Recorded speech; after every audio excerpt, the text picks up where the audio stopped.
Wassalatu wassalamu ala asyrafil mursalin Sayyidina wa habibina wa syafi'ina wa qurrati a'yunina wa maulana Muhammadin wa ala alihi wa sahbihi ajma'in. Subhanaka la ilma lana illa ma 'allamtana innaka antal alimul hakim. Rabbi shrah li sadri wa yassir li amri wahlul 'uqdatam min lisani yafqahu qawli, amma ba'd.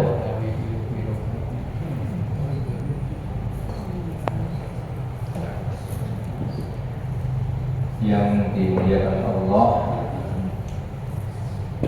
para pengurusi surah Al-Puncak dan seluruh ahli jabatan kuasa, imam, pimpinan, para asatid dan asatidah, para tokoh masyarakat, tuan-tuan haji, tuan-tuan hajah, dan para jamaah, ibu-ibu, ayah-ayah, saudara-saudari sekalian yang dimuliakan Allah. Alhamdulillah, kita bersyukur kepada Allah Subhanahu wa taala. Pada malam hari ini kita sekali lagi diperkenankan untuk dapat hadir bersama dalam keadaan sehat walafiat. Mudah-mudahan kehadiran kita sejenak selepas menunaikan salat fardu maghrib sambil menunggu masuknya salat fardu isya, Allah catat sebagai amal ibadah kita yang mudah-mudahan akan menjadi asbab untuk kita mendekatkan diri kepada Allah, semakin meningkat iman dan ketakwaan kita, hingga setiap langkah kita senantiasa dipantau oleh Allah, senantiasa mengikuti rel-rel yang telah digariskan oleh agama kita melalui kitab suci Al-Quran dan hadis yang telah disampaikan oleh Rasulullah SAW. Amin ya rabbal alamin. Sebelum kita mulakan kajian kita, kuliah kita pada malam hari ini, marilah kita hadiahkan surah Al-Fatihah sebagai bentuk tausiah kita kepada Rasulullah SAW, pada para anbiya wal mursalin, pada keluarga baginda, istri-istri baginda, sahabat baginda, kuliah baginda, para tabi'in, tabi'in, wa tabi'ina lahum bi ihsan ila yaumiddin, kepada para auliya ulama, syuhada, sholihin, kepada orang tua kita, dan kepada semua guru kita. Al-Fatihah. A'udzu billahi minasy syaithanir rajim. Bismillahirrahmanirrahim. Alhamdulillahi rabbil alamin. Ar-Rahmanir Rahim. Maliki yaumiddin. Iyyaka na'budu wa iyyaka nasta'in. Ihdinas siratal mustaqim. Siratal ladzina an'amta 'alaihim ghairil maghdubi 'alaihim waladdallin. Amin. Kajian kita masih berkisar dalam pasal furudul wudu, yaitu berkenaan dengan fardu-fardunya wudu. Namun sebelum kita mulai kembali meneruskan berkenaan dengan fardu-fardu wudu ini, ingin saya sampaikan bahwa wudu ini adalah amalan yang mulia yang bukan hanya kita gunakan ataupun kita memilikinya ketika kita ingin menunaikan salat fardu saja, bukan ketika kita ingin membaca Al-Quran saja. Tapi sebenarnya wudu ini adalah bagian ibadah yang sangat digalakkan untuk senantiasa mudawamah. Jadi untuk wudu ini kita disunatkan daimul wudu, senantiasa ada wudu. Jadi daimul wudu ini ukurannya macam mana? Ukuran daimul wudu ini apabila kita berwudu, mungkin kita buang air besar, buang air kecil, kita sambung lagi wudu. Macam itu daimul wudu, senantiasa ada wudu. Ini termasuk bagian ibadah, dan ini amalan orang-orang saleh, amalan para ulama. Kalau kita biasakan diri mempraktikkan macam ini, saudara, kita ada sedikit perasaan yang berbeda, ada ketenangan dalam kehidupan kita sehari-hari. Di samping itu ada satu hikmah lagi yang diterangkan oleh Sayyidina Ali karramallahu wajhah. Rasulullah SAW diterangkan oleh Rasulullah wasiat kepada Sayyidina Ali karramallahu wajhah. Sabda baginda, ya Ali, in asabaka musibah wa anta ala ghairi wudu'in fala talumanna illa nafsak. Wahai Ali, apabila kamu ditimpa musibah, ditimpa bahaya, apa saja jenis musibah, wa anta ala ghairi wudu', sedangkan pada masa itu kamu tak ada wudu, dalam keadaan berhadas, fala talumanna illa nafsak, maka jangan kamu menyesal melainkan pada dirimu sendiri. Maknanya dari wasiat Rasulullah kepada Sayyidina Ali ini bermakna wudu ini mengandung hikmah yang sangat besar, diantaranya menolak musibah. Sebab kata Rasulullah, tidak sahabat ke musibah wan ta'ala wudu pada taluman dari nafsak. Apabila kamu ditimpa musibah, itu kamu punya wudu, jangan kamu mengeluh, jangan kamu menyesal melainkan kepada diri sendiri. Maknanya dengan wudu insya Allah akan menjaga kita, Allah akan selamatkan kita dari berbagai macam musibah. Jadi biasakan kita akan keluar rumah, pergi bekerja atau bagaimana dalam keadaan punya wudu. Kita berzikir dalam keadaan punya wudu. Kita baca Al-Quran, apalagi yang sangat disunatkan. Baca Quran bagi orang yang bukan junub ini tidak diwajibkan punya wudu. Tapi kalau membaca Quran bil wudu, ini hikmahnya lebih besar lagi dan hukumnya sunnah.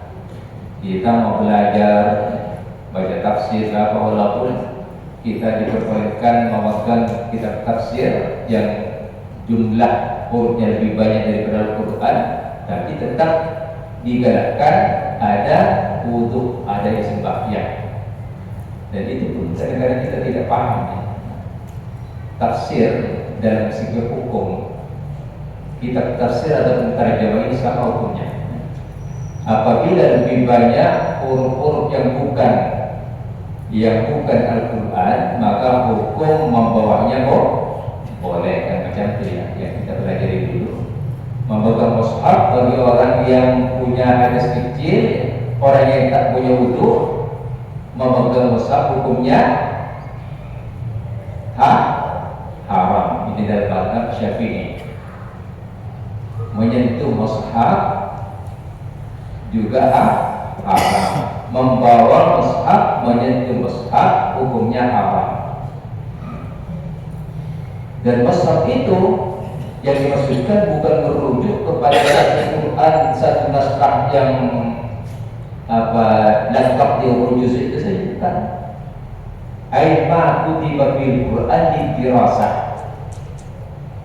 Tafsir mushaf itu yang harus disentuh bagi orang yang tak punya wudu, ma kutiba fil Quran dirasah walau ayat, yaitu apa saja yang ditulis Al-Quran. Kita tulis Al-Quran satu ayat pada satu kertas, pada selembar kertas untuk konsep berpidato atau menghafalkan atau apa. Al-Quran satu ayat kita simpan di pocket tanpa wudu, kita tak boleh. Ini perlu kita pahami. Mau Al-Quran dirasakan di satu surah Yasin. Kadang ada satu surah Yasin kecil itu, yang tak ada terjemahnya. Itu tidak boleh. Tak boleh menyentuh, tak boleh membawa dengan tanpa wudu. Yang ada terjemahnya pun, yang kita tafsir pun, sekalipun memang lebih banyak tafsirnya, membawa, kalau memang lebih banyak yang bukan Qurannya, tidak mengapa membawa macam ini. Membawa itu pun tidak dilarang, ya, dibawa atau diletak di istilah hamdul, apa saja hamdulnya. Tak semestinya menyentuh, membawa tak semestinya menyentuh. Tapi apabila menyentuh, ya, menyentuh pada tafsir ini yang dikira adalah tempat yang terkena tangan. Kita baca terjemah Al-Quran, biasanya sebelah kanan Al-Qurannya, sebelah kiri terjemahnya banyak tugas. Kita kalau macam kita tak ada butuh, ya, dosa. Ya kan ini kita tentang Al-Quran, bukan tafsir. Yang sebelah kanan Al-Quran, sebelah kiri terjemahnya. Kanan ini pegang Al-Quran. Kalau kita tafsir, macam tafsir Jalalain atau tafsir apa saja, setiap muka surat itu memang bercampur antara Al-Quran dengan tafsirnya. Bagi tak punya wudu, pegang macam ini, ataupun letak tangan di atasnya, maka yang dihukum itu adalah kawasan yang terkena tangan. Kita pegang macam ini, tidak ada sebentar kita pegang, ya. Maka yang dikira lebih banyak mana antara Quran dengan tafsirnya. Ini bukan keseluruhan yang dikira, tapi yang kawasan tersentuh tangan, ya. Falibratu bima tahta yadihi. Yang dihukumi adalah kawasan yang di bawah tangan, di terkena tangan. Jadi maknanya tidak semudah apa yang kita pahami bahwa kalau kita sudah Quran itu terjemahan atau tafsir yang memang tebal tafsirnya lebih banyak yang bukan Qurannya, untuk membawa dia macam itu hukumnya. Tapi untuk menyentuhnya yang dikira adalah kawasan yang terkena tangan. Nah, di situ dikira banyak Quran atau tafsir. Jadi itu lebih berhati-hati walaupun Al-Quran yang terjemah atau tafsir, kalau kita tak pegang, ya sebaiknya punya wudu. Ini yang perlu kita dipahami, sebab kadang-kadang kita terkeliru cara memahaminya, kadang-kadang kita tersalah paham. Pasal sudah terjemahan, nah kita boleh pegang sembarangan, membawa boleh.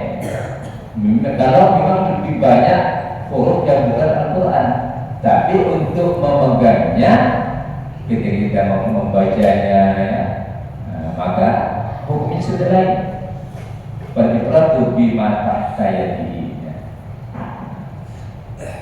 Nah, baiklah, kita lanjutkan kajian kita berkenaan dengan furuudul wudu. Bismillahirrahmanirrahim. Qala al-mu'allif rahimahullah ta'ala wa nafa'ana bihi wa bi'ulumihi fi darain amin. Saya ulang dari awal. Bulan yang lalu kita baru dapat membahas tentang rukun yang pertama, yaitu rukun atau fardu yang pertama, yaitu an-niyah.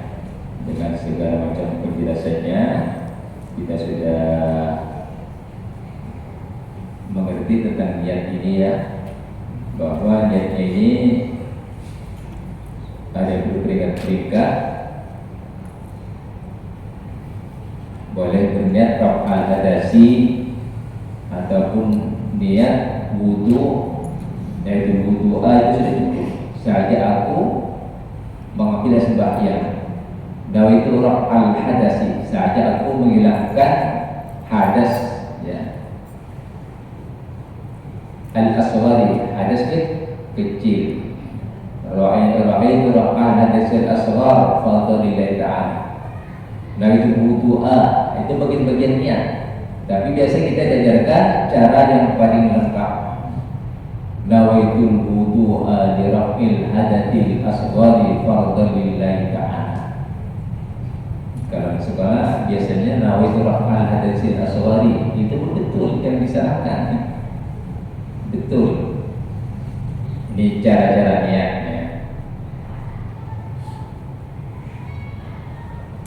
Yang kedua, kita sudah dijelaskan ayat istiba atas salati aw ghiraha bimana yubahu lil ta'arah.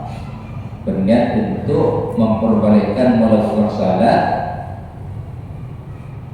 ataupun apa saja yang memerlukan taharah. Yang ketiga, yang dia fardhu wudu, niat fardhu wudu, atau ada wudu atau niat melakukan wudu, atau wudu atau niat wudu saja. Nah itu wudu pun sudah cukup ya. Lalu itu fardhu wudu pun sudah cukup, kecuali bagi orang yang beser, orang yang tak berhenti keluar air kencing, maka tidak boleh niat lirafil hadasil asghar, sebab hadasnya tak hilang. Tapi istibahati fardhis shalah. Nah itu wudu istibah di fardhis shalah, sama dengan wanita yang mustahadah. Mustahadah, orang perempuan yang datang bulannya itu lain macam. Biasa 6 hari atau 7 hari sudah tuntas, sudah habis, sudah kering darahnya. Ini berlanjutan sampai melewati 15 hari. 15 hari pun tak, nanti sampai 20 hari.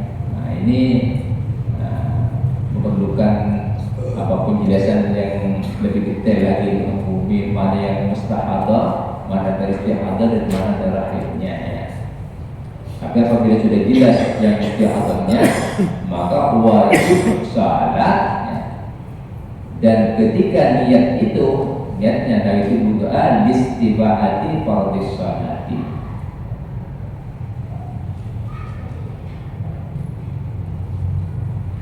Yang pertama niat, ats-tsani ghaslul wajhi. Yang kedua membasuh muka.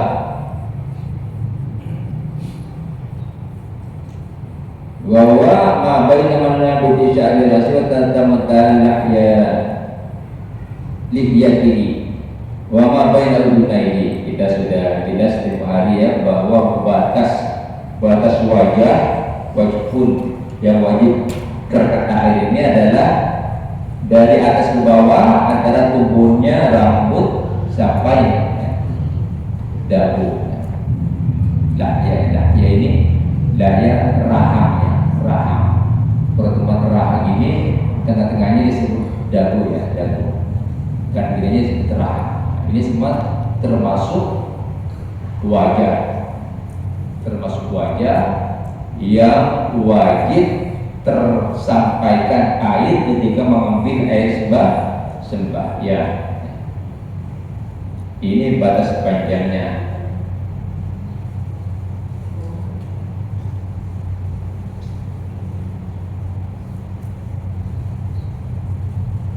Mabaina udhunaini, kanan kirinya dari telinga ke telinga, telinga kanan ke telinga kiri. Maknanya di belakang telinga ini sudah bukan wajah. Semua kawasan ini air wajib tersampaikan, wajib terkena airnya. Jadi hati-hati sekali lagi kepada bapak-bapak, ibu-ibu yang sudah punya anak, yang terutama anak perempuan ini, ketika mengenakan alat-alat soleh. Ini kan macam jenis, kadang-kadang orang laki-laki tak tahu ini, perempuan yang paham ini. Jenis-jenis alat soleh yang dilekatkan ke muka wanita ini bermacam-macam.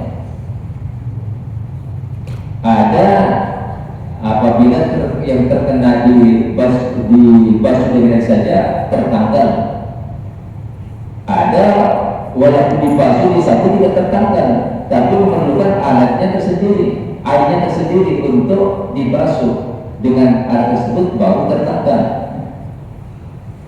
Jadi apa jenis alat solehnya ini ya? Maknanya kalau bekerja atau keluar mesti alat pembasuhnya itu dibawa bersama. Yang pembasuhnya itu biasanya ya, itu jenis lekat macam campuran cat. Nah, itu tidak boleh sembarangan ya, harus paham. Mesti paham, orang sudah mesti paham. Sebab di antara syarat wudu ini ya, ada fardunya, ada syaratnya. Syarat membasuh ini mesti air ini sampai pada zahirnya kulit ya, tanpa ada penghalang.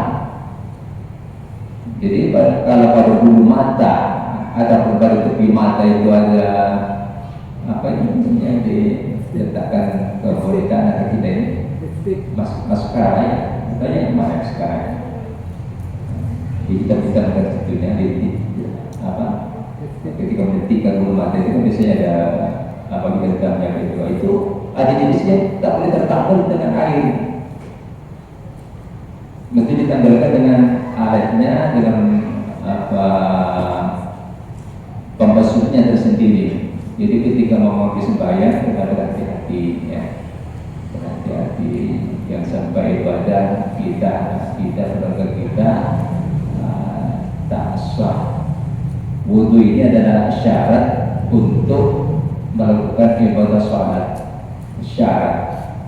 Apabila syarat tidak terpenuhi, walaupun kita sholat setiap hari, tapi ada kecacatan pada syaratnya, maka tak bermakna.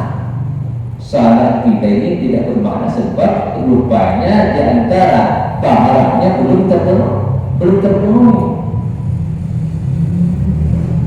Disitulah pentingnya kita belajar, bukan hanya sekedar ikut-ikutan belajar bagaimana cara mengambil sembahyang. Di samping kita belajar syarat rukunnya, fardunya, kena tahu bahwa kalau ada benda-benda macam ini wudhunya tidak sah.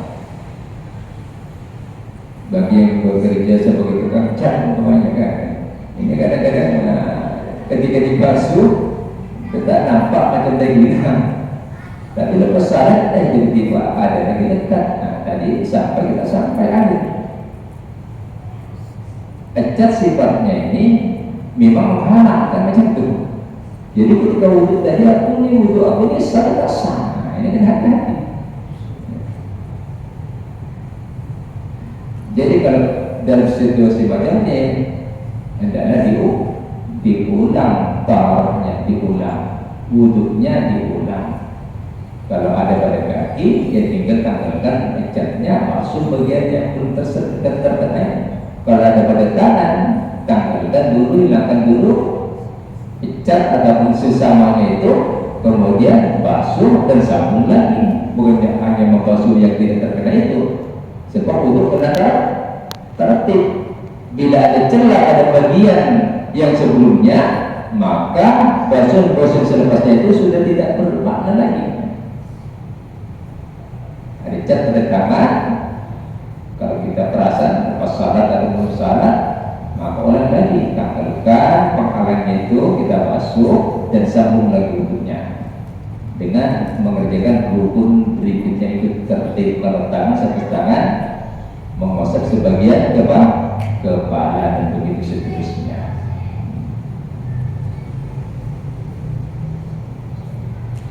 Faminhu syu'uru al-hajibain wal-ahdab al-syaribain al-mundarain wa yajibu suludaihi hadis syu'ur wa batinuha mal-basharah allati ta'taha wa in kadufat yadaha minal wajhi la batinil katibil khariji anhu. Begitu juga wajib terkena air apa saja sebelah jenis rambut ataupun bulu yang ada yang tumbuh di kawasan wajah. Banyak rambut-rambut ataupun bulu-bulu yang tumbuh di kawasan wajah kita ini banyak. Di antara alis ya, alis, bulu mata ya. Kemudian misalnya ini anfakam misalnya bawah ini jangkut, yang ini apa itu ini namanya? Jambang ya, jambang yang turun sampai sini. Yang di depannya ini apa? Yang kan kirinya ya. Istilahnya kita tahu. Nah, yang turun sedikit saja ke bawah ini. Nah, ini semua termasuk bagian yang wajib terkena air. Wajib terkena air. Maknanya kalau ada cat apa yang dekat pada rambut kita ya, kalau suasana hendak buang ya gunting saja bagi kita berwudu. Kalau kita biarkan kita berwudu dengan bagian rambut atau bulu itu yang belum terkena air, maka wudu kita tidak sah.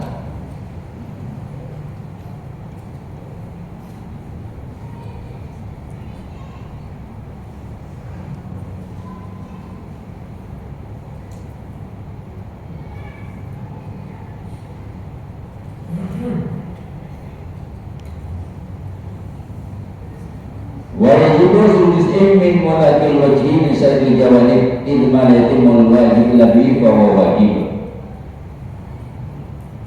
Kita sudah tahu tentang hak ataupun batas wajah ya, yaitu dari atas temunya rambut ke bawah sampai dagu kanan kiri telinga. Tapi bukan hanya setakat kita basuh pas-pas betul-betul ya, sebab susah untuk menentukan tentang yang wajib ini susah, kecuali mengambil lebih dalam membasuh. Jadi wajib membasuh sebagian yang berbatasan dengan batas-batas wajah ini supaya jelas nyata yang hak wajah ini betul-betul terbasuh.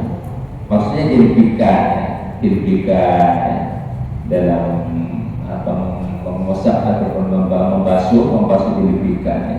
Dan itu hukumnya sunnah melipikan basuhan pada muka dan pada tangan ini hukumnya sunnah. Tangan batasnya sampai siku, sampai dengan siku, tapi nanti dilipikan.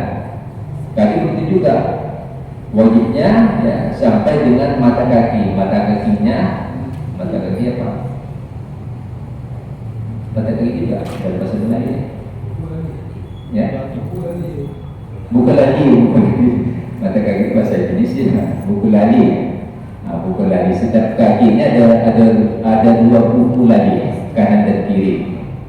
Nah, sampai dengan itunya kena basuh semuanya buku lali itu. Tapi sunat dilebihkan lagi ke atas. Itulah disebut urun muhajjadun. Kata Rasulullah, ketika kamu mengambil sembahyang adalah dilebihkan membasuh, sebab umatku nanti urun muhajjadun yaumil qiyamah. Umat Rasulullah ini dan antara ciri-cirinya bagaimana Rasulullah kenal dengan umat baginda.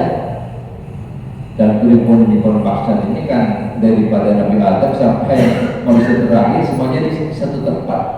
Tapi Rasulullah kenal mana orang-orang yang umat baginda, walaupun dan berjauh semua Rasulullah kenal melalui anggota wudu. Anggota wudu yang dibasuh ini nanti dari hemat memancarkan cahaya. Itu kata Rasulullah, lebihkan cahayamu dengan cara melebihkan batas membasuh batas wudu pada tangan dan kaki. Sebab di kiamat Rasulullah mengenali dari pancaran cahaya wudu itu. Hurul mahijjadun.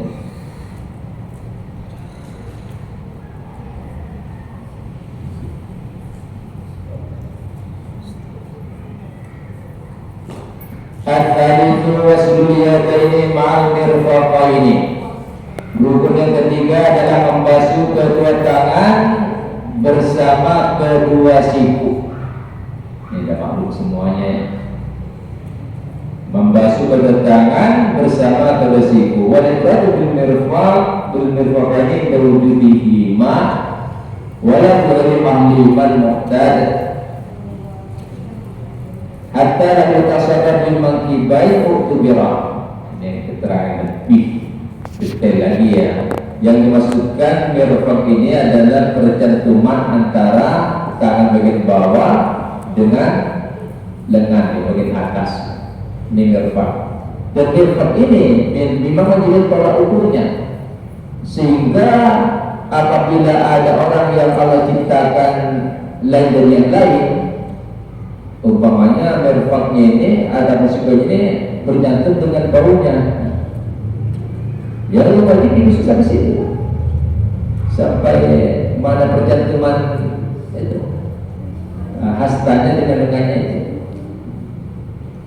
Sebab ukurnya Al-Quran memang menyebutkan ilal marafiq. Al-Quran menyebutkan ilal marafiq. Di antara ibadah-ibadah yang jelas diterangkan dalam Al-Quran ini wudu. Salat tidak diajarkan dalam Al-Quran. Kalau ada orang mengatakan kalau mau tahu cara-cara pelaksanaan salat, buka Al-Quran, itu salah. Al-Quran tidak menyebutkan tentang cara-cara pelaksanaan salat. Walaupun banyak ayat Al-Quran menyebutkan tentang perintah supaya melakukan salat, tapi Allah tak terangkan Al-Quran bagaimana cara pelaksanaan salat, tidak sebut. Yang menyebut hadis Rasulullah SAW, sallu kama ra'aitumuni usalli. Salatlah kalian seperti kalian melihat aku salat. Di praktis ini langsung daripada Rasulullah. Rasulullah diajarkan oleh malaikat Jibril. Ketika Rasulullah melaksanakan Isra wal Mi'raj, di situ mendapat perintah supaya mengerjakan salat 5 kali sehari semalam. Kita tahu bahwa bukan terus diberikan 5, tapi biasanya 50. Walam uzza walam azan uraji'uhu was'alu takhfif hatta ja'alahu khamsan fi kulli yawmin. Asalnya 50. Rasulullah orang alim mohon pada Allah setelah dinasihatkan oleh Nabi Musa alaihissalam. Kata Nabi Musa, umat akan mampu Muhammad banyak sangat 50 ini, pergi mohon pada Allah supaya dikurangkan lagi. Rasulullah naik lagi, dipotong 5, turun lagi, belum lagi Muhammad tak mampu lagi, turun naik lagi, dipotong 5, begitu sampai 9 kali. Dia dapat 5, kata Nabi Musa, belum mampu Muhammad, tak mampu lagi Muhammad, minta lagi. Dia bilang, aku malu dah beberapa kali ni, turun naik takkan mampu tak mampu. Ini sejarah pelaksanaan salat. Jadi begitu. Jadi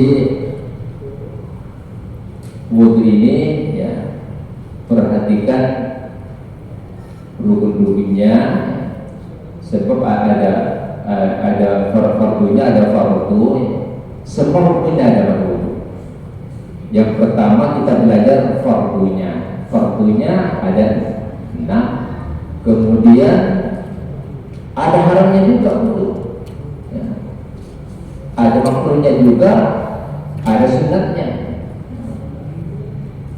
Jadi kita kena pelajari supaya kita tidak tersalah.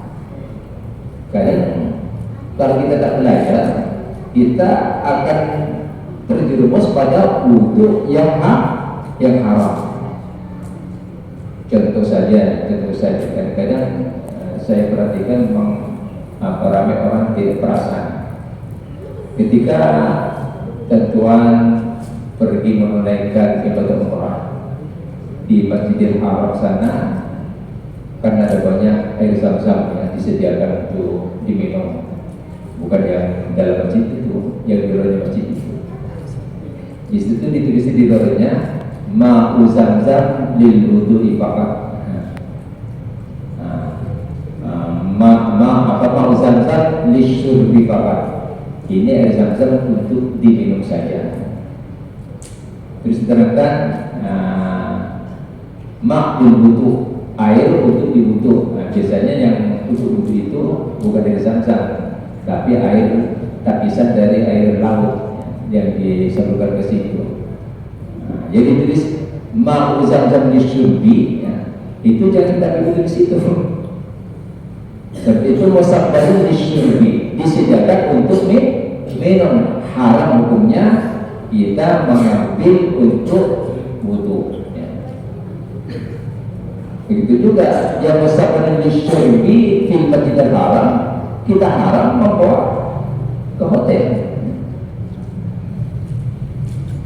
Kan kadang-kadang kita mengambil yang di dalam Masjidil Haram itu, ataupun yang di dalam jalan dan musabbahu lisyurbi itu di situ.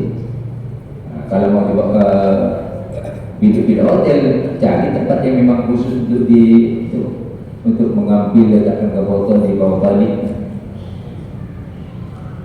Sama dengan juga menggosok.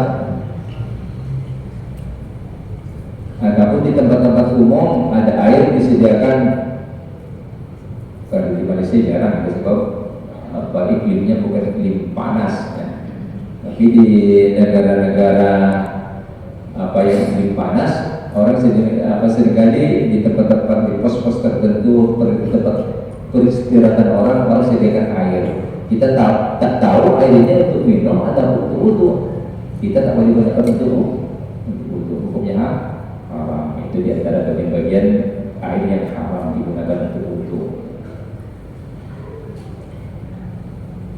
Seterusnya, Rabi Mas'ud Ar-Rasi membasuh, mengosap sebagian kecil dari kepala. Mengosap, ya, bukan membasuh.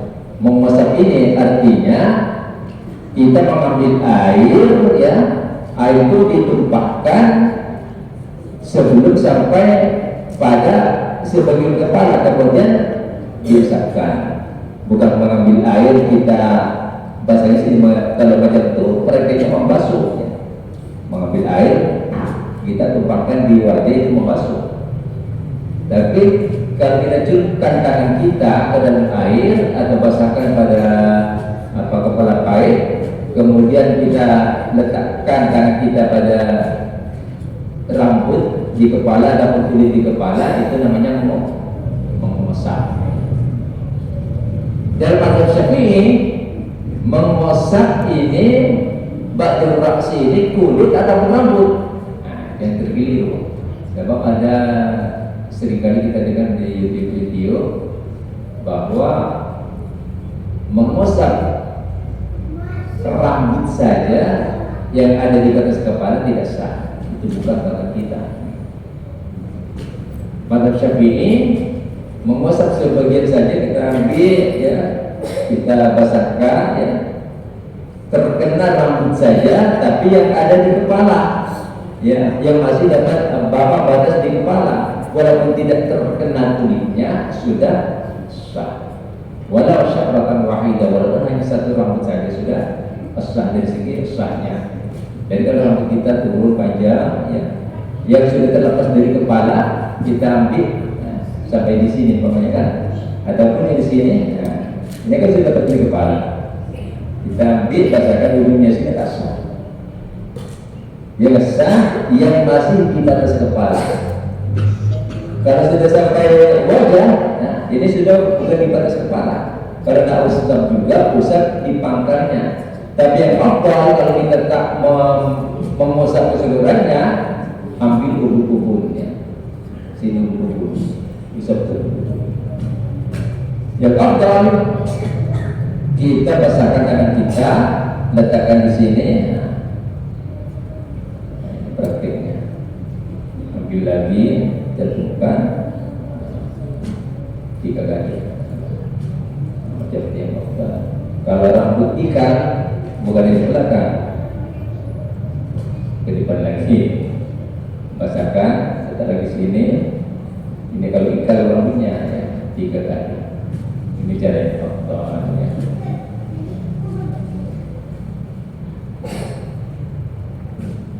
Al-khamisu suruh ini malaikat bain. Rukun yang kelima membasuh kedua kaki beserta atau hingga buku ladi, kaki sampai ke buku ladinya dibasuh ya.